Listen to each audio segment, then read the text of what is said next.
Presentes, os que estão em casa também. Vamos abrir a palavra de Deus em 1 Timóteo, capítulo 2.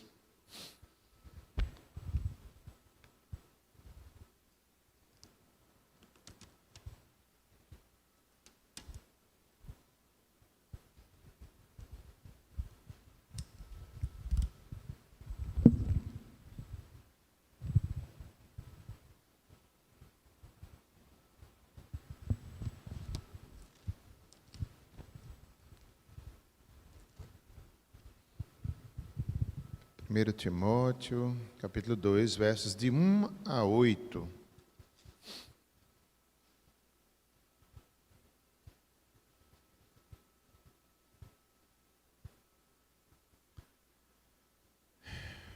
Vamos ler. A prática de oração por todos os homens, um só mediador. Antes de tudo, pois, exorto que se use a prática de súplicas, orações, intercessões, ações de graças em favor de todos os homens, em favor dos reis e de todos os que se acham investidos de autoridade, para que vivamos vida tranquila e mansa, com toda piedade e respeito. Isto é bom e aceitável diante de Deus, nosso Salvador, o qual deseja que todos os homens sejam salvos e cheguem ao pleno conhecimento da verdade. Porquanto há um só Deus e um só mediador entre Deus e os homens, Cristo Jesus, homem, o qual a si mesmo se deu em resgate por todos, testemunho que se deve prestar em tempos oportunos. Para isso fui designado pregador e apóstolo, afirmo a verdade e não minto, mestre dos gentios e na fé e na verdade. Meus irmãos, esse texto, Paulo está ensinando a Timóteo, ensinando àquela igreja, questões sobre o culto, questões também sobre oração. E aqui nesse texto também existem questões missionárias também envolvidas. Ele fala sobre a pregação, sobre o testemunho do Evangelho, a oração pelos missionários, a oração pela igreja. Talvez é possível que estivesse acontecendo alguns problemas no culto daquela igreja. Havia os falsos mestres ali em Éfeso. Mais à frente, as mulheres elas vão ser exortadas também.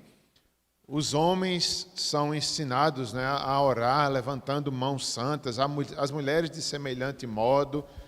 E alguma parte vai falar ali, especialmente para as mulheres no culto, que elas estivessem em silêncio. Então, provavelmente estava havendo alguns problemas na igreja, talvez a forma deles orarem, a forma de se comportarem. Alguns problemas envolviam as mulheres ali. E não vou falar das mulheres hoje, mas só dizendo que não era um silêncio absoluto das mulheres, que Paulo estava ensinando a Timóteo. As mulheres lá em Corinto podiam orar, podiam profetizar. O que Paulo está falando aqui para Éfeso era uma situação específica de Éfeso, um problema que estava havendo ali, e também limitando as mulheres a um tipo de ensino, limitando as mulheres à questão da autoridade, da liderança, da ordenação na igreja. Então, algumas igrejas levam isso muito ao pé da letra e proíbem as mulheres. As mulheres não podem pregar, não podem cantar, talvez, ou nem orar, mas no contexto geral das Escrituras elas podem, desde que elas estejam submissas às autoridades da igreja, e podem orar de acordo com a liderança da igreja e submissas ali, sejam elas solteiras ou casadas. Quanto aos homens e mulheres de forma geral, Paulo ensina aqui esses princípios sobre a oração. Antes de continuar, eu trouxe aqui algumas frases importantes sobre a oração e eu quero dizer que eu tirei de um texto que o nome desse texto, o título desse texto é O Segredo de uma Vida de Oração. Ele foi escrito por E.M. Bounds, isso mesmo. Então, eu tirei desse texto apenas algumas frases, ele foi traduzido por Felipe Sabino. de Araújo Neto. Em algum momento eu vou citar essas frases e os irmãos fiquem sabendo de onde eu tirei. Eu quero destacar apenas 3 pontos aqui, rápidos, desse texto. Tem muitos outros, mas não quero falar sobre eles hoje. Então, no versículo 1, nós temos aí, capítulo 2, verso 1, quando é dito: antes de tudo, pois, exorto que se use a prática de súplicas, orações, intercessões, ações de graças em favor de todos os homens. Pelo que nós entendemos, diante da palavra de Deus, há uma prioridade aqui na vida de oração. É como Paulo estivesse dizendo para Timóteo: cuidado nos cultos, Timóteo, cuidado também na vida pessoal de oração, dê prioridade. Ensine os irmãos da igreja a orar. E aqui eu fico sempre pensando em nós pastores, em nós conselho desta igreja. A nossa tarefa é a mesma que Timóteo tinha, de ensinar os irmãos a orarem. Uma das coisas principais no culto é a oração. A gente canta, a gente ouve a palavra, que é o principal, mas um dos pontos principais do culto é a oração. A gente ora no início, a gente ora durante os cânticos, a gente ora quando a gente está escutando a palavra. Orar uns pelos outros é um mandamento de Deus. Deus se revela, Deus dá força através da oração. E Paulo estava mostrando essa prioridade.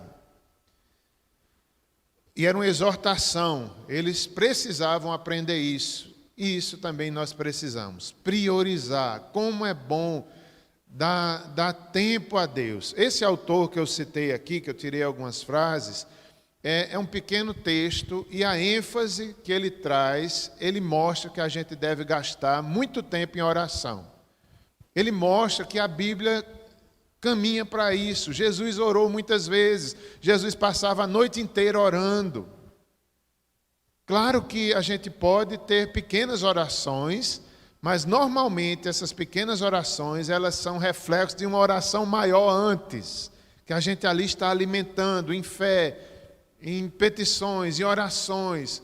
Ele cita exemplos de irmãos que tinham uma vida de tanta comunhão com Deus, que isso transparecia na comunidade, na igreja. Irmãos que oravam quase que o tempo todo, uma vida de muita piedade.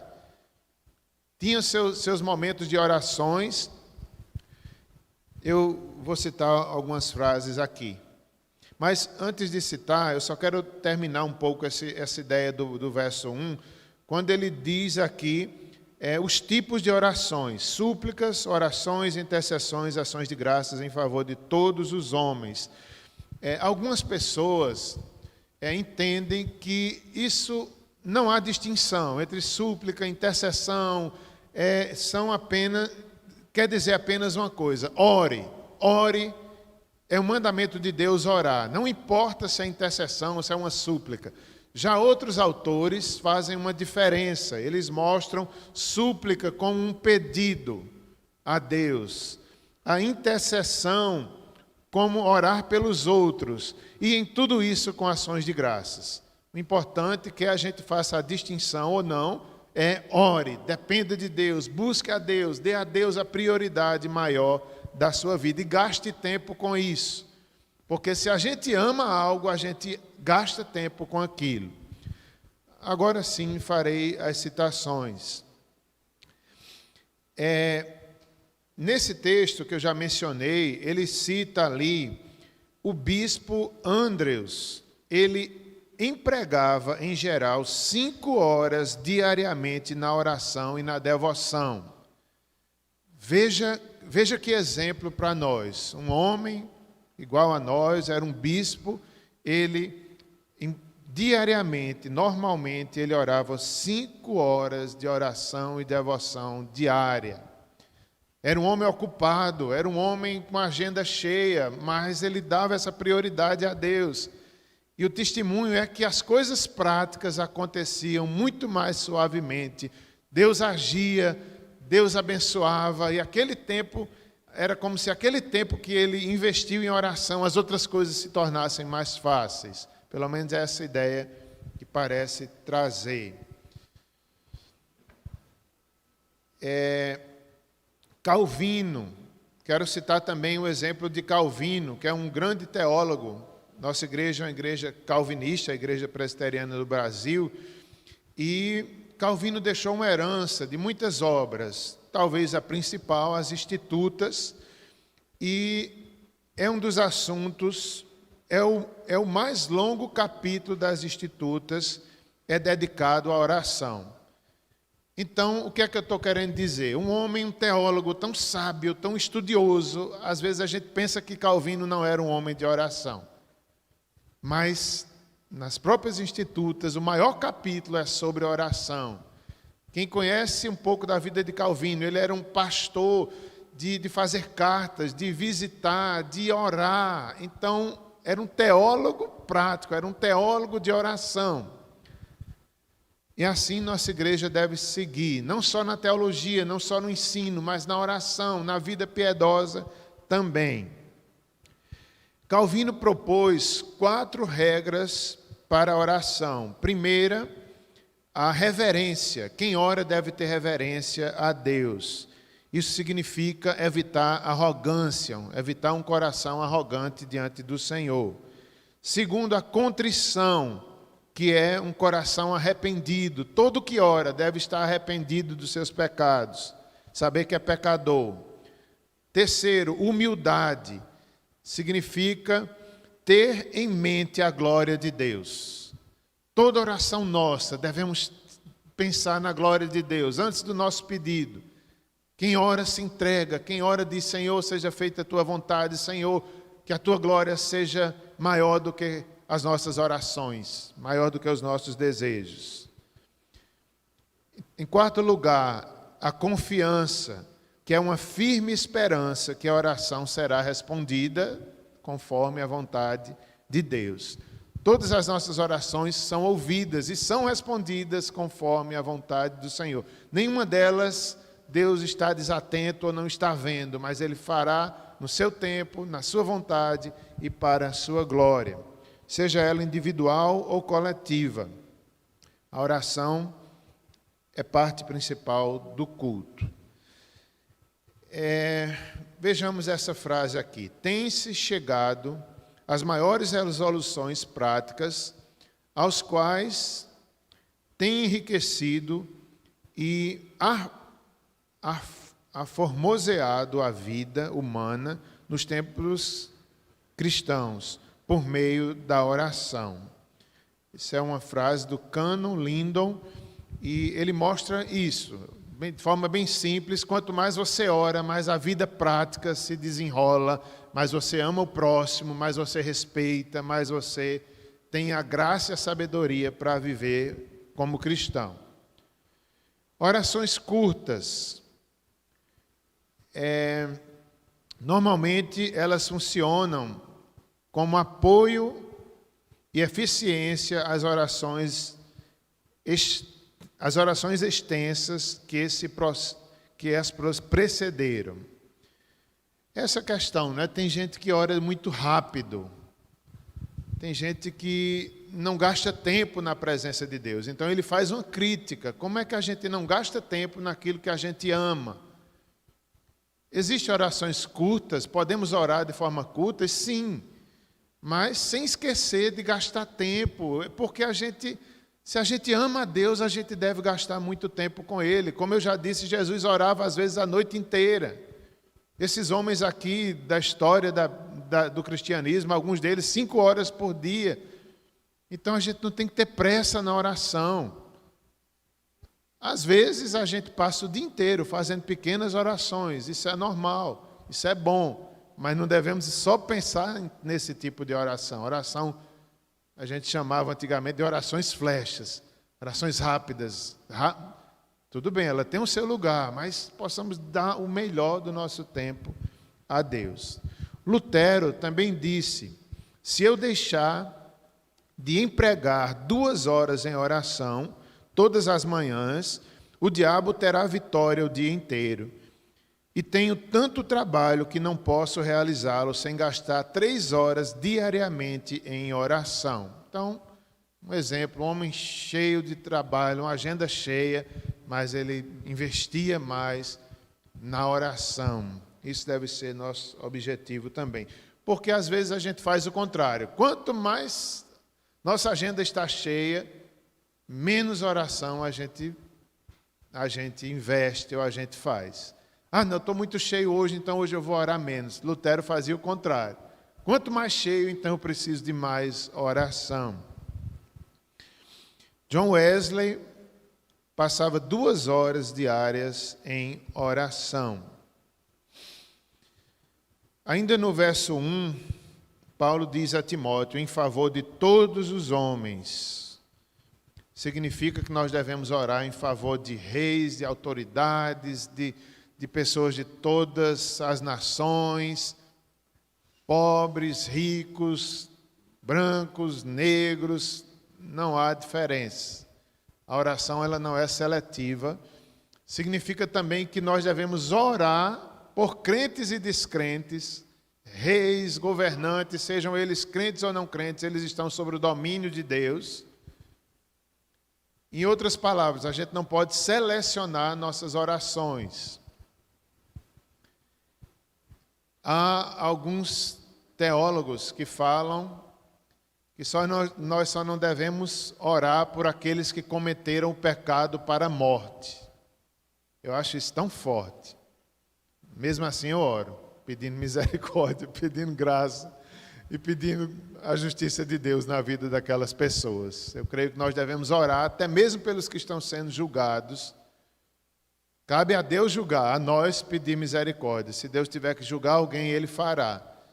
Mas eu creio que nós devemos temer e tremer, até mesmo quando vê alguém sendo condenado. Mas isso aí há controvérsias, né, nesse sentido. Devemos orar por todos os homens. Os reis, os que têm autoridade, para que tenhamos uma vida social tranquila e mansa, com toda piedade e respeito. Paulo ensinando a Timóteo, ore pela vida social também.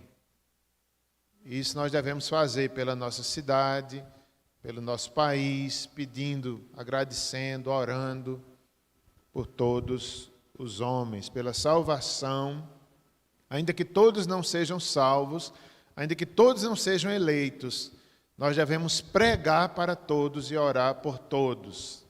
A pregação do Evangelho está aqui também incluída. Grande é a seara, poucos são os trabalhadores, então oremos para que Deus envie trabalhadores. Tem esse sentido aqui também missionário. A igreja é uma igreja que ora por missões. Paulo estava ensinando que eles no culto orassem por missões. Todos os homens pedindo trabalhadores. Agora no verso 5, nós vemos aí Paulo dizer que há um só Deus e um só mediador entre Deus e os homens, Cristo Jesus e o homem. Então, tudo isso não tem sentido se não fosse Cristo. Ele é o intercessor. É a Ele que nós nos dirigimos. Ele é o nosso resgatador. Por isso que temos ousadia em orar, pelo seu sangue. Encontramos socorro, encontramos graça.